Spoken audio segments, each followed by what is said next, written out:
Prithviraj ദേശവിരുദ്ധനെന്ന് ആവർത്തിച്ച RSS.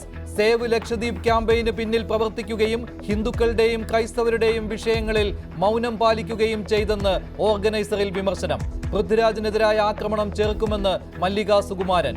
Mohanlal ഖേദം പ്രകടിപ്പിച്ചിട്ടും മൗനം തുടർന്ന് പൃഥ്വിരാജ്.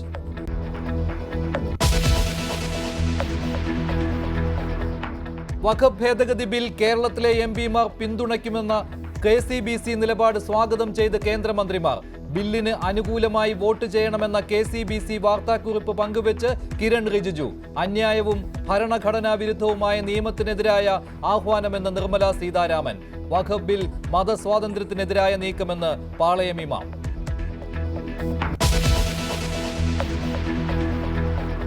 വീണ്ടും കേന്ദ്രത്തെ പുകഴ്ത്തി ശശി തരൂർ. കോവിഡ് കാലത്ത് വാക്സിൻ കയറ്റുമതിയിലൂടെ രാജ്യത്തിന്റെ ആഗോള പ്രതിച്ഛായ ഉയർന്നെന്ന് തരൂർ. മോദിയുടെ വാക്സിൻ മൈത്രി പദ്ധതിയിലൂടെ സമ്പന്ന രാജ്യങ്ങൾക്ക് പോലും സാധിക്കാത്തതാണ് ഇന്ത്യ ചെയ്തതെന്നും തരൂർ.